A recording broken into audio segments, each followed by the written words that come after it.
Hi friends, good morning, जय हिंद। मैं Vipin sir और जीविका केमिस्ट्री क्लासेस में आपका एक बार फिर से स्वागत है। हेलो फ्रेंड्स, अभी तक आपने सीरीज जीव विज्ञान प्रश्न श्रृंखला की सीरीज 10 पढ़ी थी। सीरीज 10 तक आपके पास 250 क्वेश्चन पहुंच गए थे।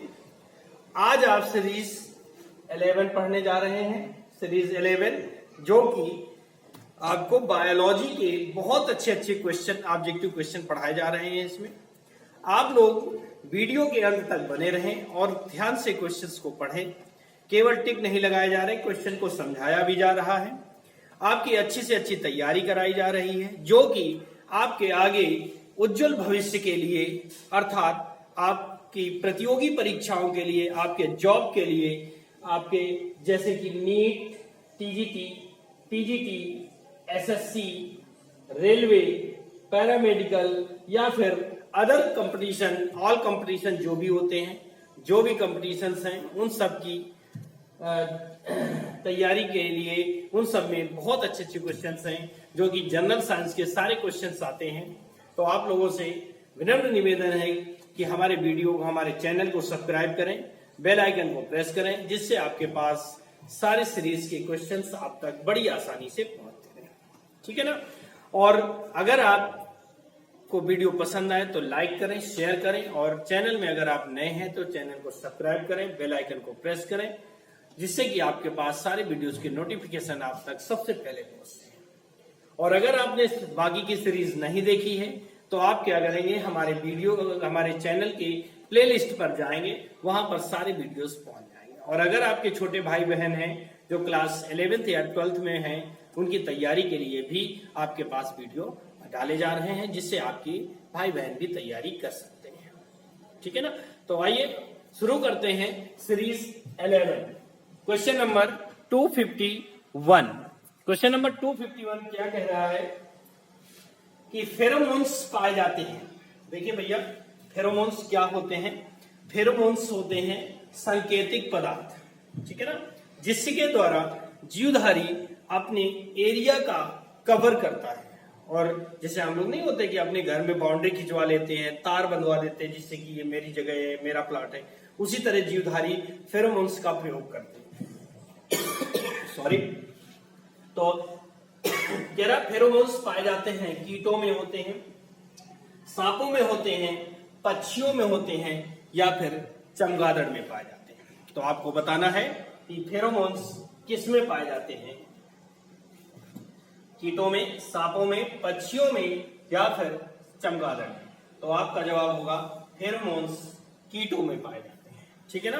किसमें होते हैं? कीटों में। समझाया।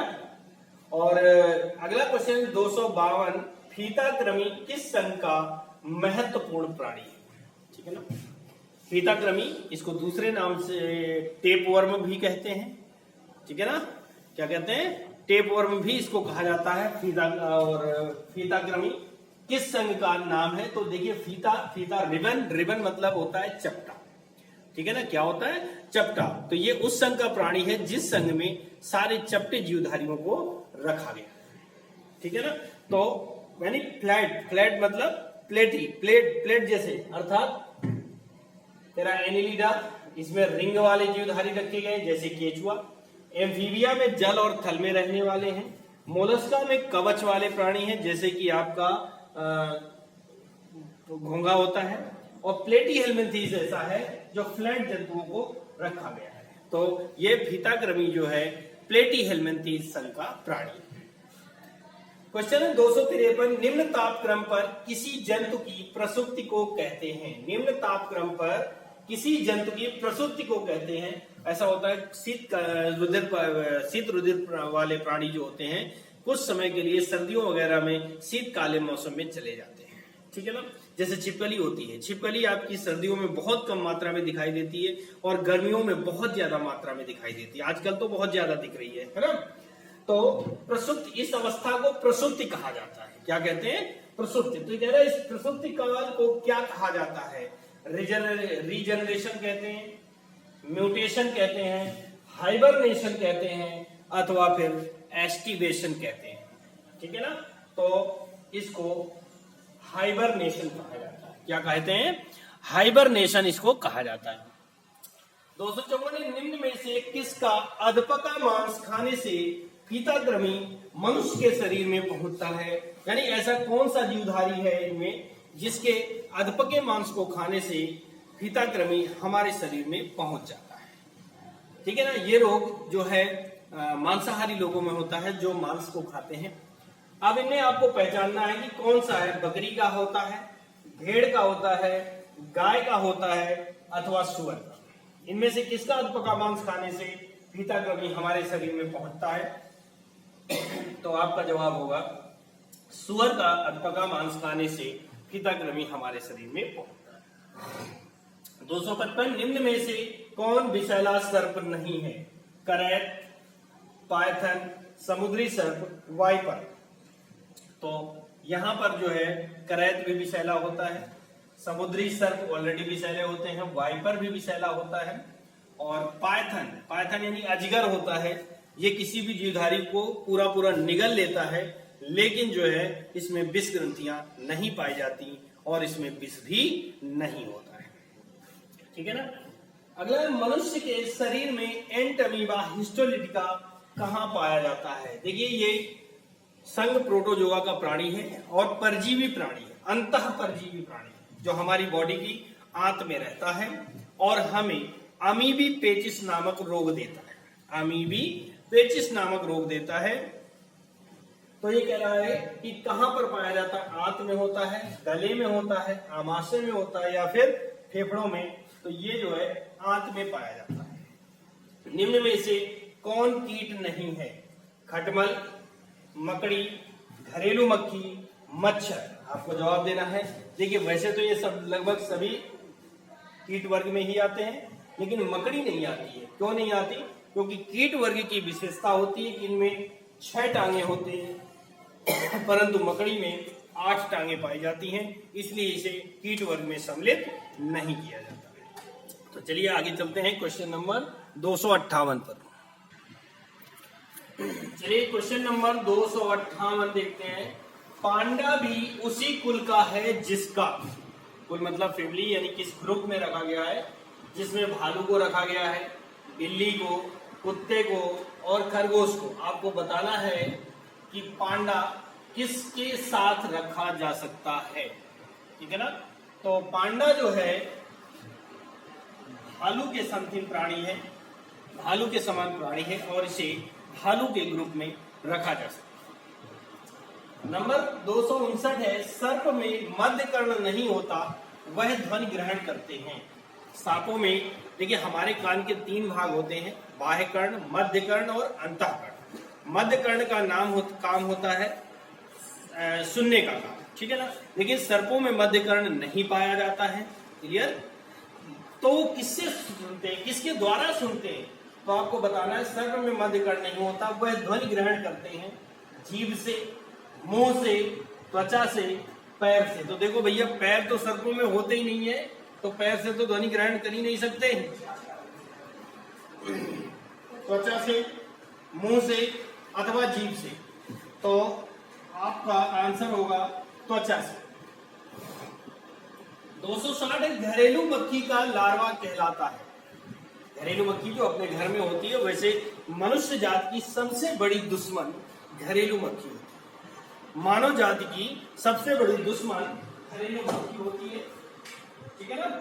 कौन होता है? घरेलू मक्खी। ये बहुत सारे रोगों को जन्म देती है, ये बहुत सारे रोगों को फैलाने में सहायता करती है। तो कह रहा घरेलू मक्खी का लार्वा कहलाता है प्यूपा, इमेगो, मेगट, भेग शिशु। भेग शिशु जो होता है वो मेढक का लार्वा कहलाता है। इमेगो पूर्ण कीट को बोला जाता है। प्यूपा लार्वा से के बाद की अवस्था होती है। मेगट आपका जो है आंसर सही होगा। 261 निम्न में कौन सा कीट उपयोगी नहीं है? निम्न में कौन सा कीट उपयोगी नहीं है? रेशम कीट, मधुमक्खी, घरेलू मक्खी, lady bird.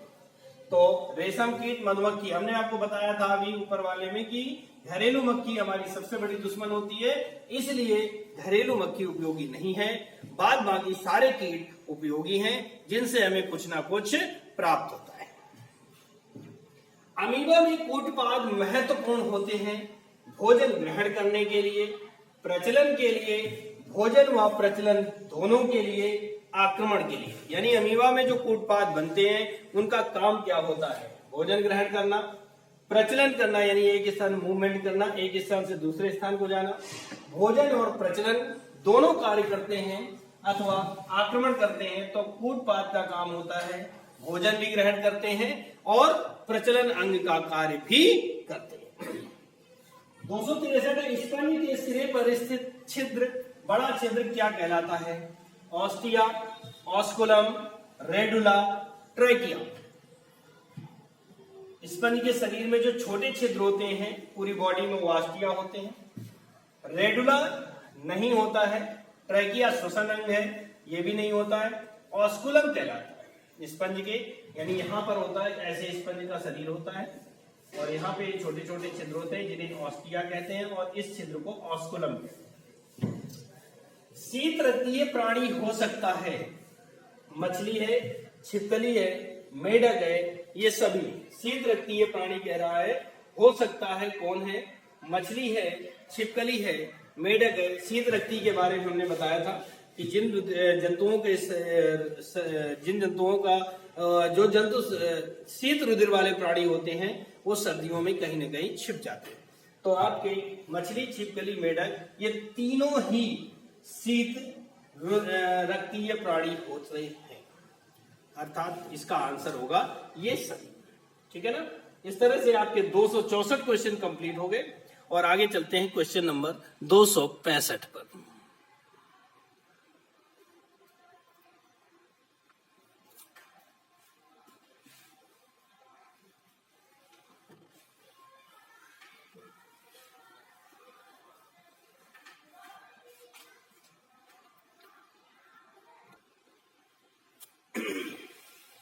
Question number 265, Bharat की सबसे बड़ी मछली है, यानी भारत में पाई जाने वाली कौन सी मछली है जो सबसे बड़े आकार की होती है, आपको बताना है।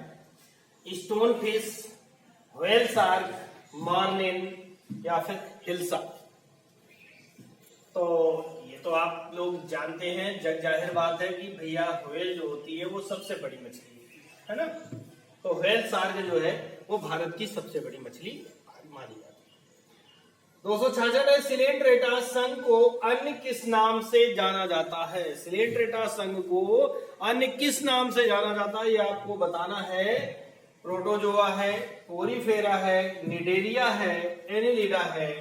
तो आपको जवाब देना है कि सिलेंट्रेटा का दूसरा नाम क्या है? प्रोटोजोआ नहीं होता है, पोरीफेरा भी नहीं है, निडेरिया के नाम से सिलेंट्रेटा को जाना जाता है। क्वेश्चन है 267, कोरल रीफ यानी प्रवाल भित्ति का निर्माण किसके द्वारा होता है? कोरल रीफ बहुत बढ़िया चीज होती है। प्रवाल भित्ति क्या होती है कि ये समुद्र में कुछ मीटर से लेकर के कई किलोमीटर तक फैली होती है और ये समुद्री मार्ग में बाधक भी बनती हैं और ये समुद्र के अंदर अंदर चट्टान के रूप में निर्माण करती है। तो किस संघ के जंतुओं द्वारा चट्टान का इसका यानी कोरल रीफ अर्थात प्रवाल भित्ति का निर्माण होता है? ठीक है, तो आपको बताना है कोरल रीफ प्रवाल भित्ति का निर्माण किसके द्वारा होता है? प्रोटोजोआ से होता है, सिलेंट्रेटा से होता है, आर्थ्रोपोडा के जंतुओं से होता है या फिर पोरीफेरा के जंतुओं से होता है। तो आपको बताना है कि कौन से जंतु से आप कोरल रीफ का निर्माण होता है। तो आंसर है सिलेंट्रेटा के जंतु बनाते हैं कोरल रीफ। अगला क्वेश्चन है, कीवी पक्षी किस भौगोलिक क्षेत्र में पाया जाता है? मतलब कीवी पक्षी जो है कहां पर पाया जाता है? न्यूजीलैंड में होता है, ऑस्ट्रेलिया में पाते हैं, दक्षिण अफ्रीका में या फिर कनाडा। आपको जवाब देना है कि कीवी पक्षी किस भौगोलिक क्षेत्र में पाया जाता है। चलिए जल्दी कीजिए, आप लोग जवाब दीजिए। न्यूजीलैंड, ऑस्ट्रेलिया, दक्षिण अफ्रीका, कनाडा। तो ये कीवी जो है न्यूजीलैंड में पाया जाता है। मेढक का लार्वा कहलाता है प्यूपा, मेढक का लार्वा कहलाता है प्यूपा, मैगट, कैटरपिलर, टेडपोल। आपको जवाब देना है कि मेढक का लार्वा कहलाता है। चलिए गेस कीजिए क्या हो सकता है आपका जवाब? प्यूपा, मैगट, कैटरपिलर या फिर टेडपोल। तो आपका जवाब जो होगा वो होगा टैडपोल। ठीक है ना, टैडपोल जो होता है वो मेढक का लार्वा कहलाता है। 270 है, तारा मछली किस संघ का प्राणी है? तारा मछली, नाम तो तारा मछली जैसा है लेकिन ये मछली होती नहीं है। तो इसे किस संघ में रखा जाता है? मोलस्का में, मत्स्य में, आर्थ्रोपोडा में, इकाइनोडर्मेटा में। तो देखिए हमने अभी बताया कि मत्स्य में केवल मछलियां रखी गई हैं, मत्स्य में केवल मछलियां रखी गई हैं, लेकिन यहाँ पे लिखा तो मछली है लेकिन ये मछली नहीं होता, तो इसका मतलब है कि ये मत्स्य में नहीं होगा। मोलस्का कवचधारी प्राणी होते हैं जिनके शरीर में कवच पाया जाता है, शरीर बहुत मुलायम होता है। लेकिन तारा मछली का शरीर तारे के आकार का होता है और उसके शरीर पर कंटिकाएं पाई जाती हैं और इसके ऊपर कोई कवच भी नहीं होता, तो मोलस्का का भी नहीं होगा। आर्थ्रोपोडा में कीट वर्ग आता है ना, आर्थ्रोपोडा में कीट वर्ग होता है, जबकि तारा मछली कोई कीट नहीं है। तो बचता क्या है? इकाइनोडर्मेटा। तो इकाइनोडर्मेटा संघ का प्राणी होता है तारा मछली। 271 भारत का राष्ट्रीय स्तनी है। भारत का राष्ट्रीय स्तनी कौन है? स्तनधारी जंतु है, और वो भी उसे राष्ट्रीय पशु के नाम से, राष्ट्रीय स्तनधारी पशु के नाम से जाना जाता है। आपको बताना है इसमें गाय को, मयूर को, सिंह को, बाघ को। तो ये क्वेश्चन तो आपका बहुत जाना माना है क्वेश्चन है ना, और इसे आप बड़ी आसानी से कर सकते हैं। आंसर है आपका बाघ। इस तरह से 271 हो गए इस सीरीज के।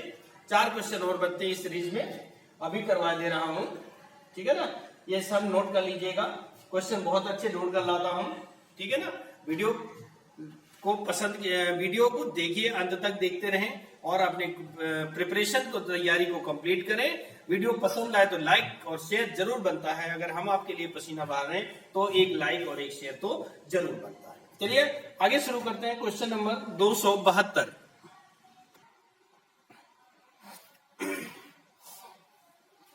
चलिए क्वेश्चन नंबर 272 सीरीज 11 के लास्ट क्वेश्चन चल रहे हैं। कीटों में कितनी जोड़ी टांगे होती हैं? क्वेश्चन है कीटों में कितनी जोड़ी टांगे होती हैं? आपको जवाब देना है। 1 जोड़ी, 2 जोड़ी, 3 जोड़ी और 4 जोड़ी। अभी हमने एक क्वेश्चन बताया था कि मकड़ी को कीट वर्ग में नहीं रखा जाता। क्यों? क्योंकि उसमें होती है 8 टांगे यानी 4 जोड़ी, और सारे कीटों को आर्थ्रोपोडा संघ में रखा गया है। और आर्थ्रोपोडा संघ के जीवधारियों का विशेष लक्षण होता है कि इनमें 6 टांगे यानी कि 3 जोड़ी पैर पाए जाते हैं। तो यहां पर जो आपका ऑप्शन सही है वो होगा ऑप्शन सी, 3 जोड़ी टांगे कीटों में पाई जाती है। 273 निम्न में से कौन सा प्राणी स्तनधारी नहीं है? हमने आपको बताया था कि कौन सा प्राणी स्तनधारी नहीं है। मछली, चमगादड़, व्हेल, मनुष्य। हमने आपको बताया था कि स्तनधारी प्राणी जो होते हैं वो बच्चों को जन्म देते हैं। यहाँ पर मनुष्य भी बच्चों को जन्म देता है, स्तनधारी हुआ। व्हेल भी बच्चों को जन्म देती है, वो भी स्तनधारी हुई। चमगादड़ भी बच्चों को जन्म देता है, वो भी स्तनधारी हुआ। तो यहाँ पर मछली एक ऐसा प्राणी है जो बच्चों को जन्म नहीं देते, अंडे देते हैं, तो ये स्तनधारी वर्ग की प्राणी नहीं हो सकती। ठीक है ना, चलिए क्वेश्चन नंबर 273। क्वेश्चन नंबर 274 है संसार में किस जीव की संख्या सर्वाधिक है? वैसे तो हम आपको बता दें कि विश्व में सबसे ज्यादा आर्थ्रोपोडा संघ के प्राणी पाए जाते हैं, अर्थात कीट पाए जाते हैं। ठीक है ना, यानी कीट की संख्या 90% है, बाकी 10% में सारे जीवधारी आते हैं। लेकिन यहां पर कीट कोई ऑप्शन नहीं है, कीट कोई ऑप्शन नहीं। आपको तो इन्हीं 4 में से ये चुनना है कि कौन सा ऐसा प्राणी है जो सबसे ज्यादा संख्या में पाया जाता है। मछली है, भृंग है, सरीसृप है अथवा पक्षी है। ठीक है ना, तो आपके हिसाब से कौन सा हो सकता है? चलिए बताइएगा, जल्दी बोले क्वेश्चन, मैं इंतजार कर रहा हूं आपका। 274 का ए, मछली। मछली ऐसे प्राणी है जो सर्वाधिक संख्या में पाए जाते हैं। 275 मछलियों में श्वसन क्रिया किसके द्वारा होती है? सल्क से होती है, फेफड़ों से होती है, गिल्स से होती है, नासा छिद्र से होती है। तो मछली जो जलीय प्राणी होते हैं उनमें अधिकांशतः गिल्स के द्वारा श्वसन क्रिया होती है। ठीक है ना, इसी के साथ ये सीरीज आपकी फिनिश होती है, समाप्त होती है। अगली सीरीज आपकी अगली वीडियो में होगी। तब तक के लिए थैंक यू, नमस्कार, जय हिंद, जय भारत।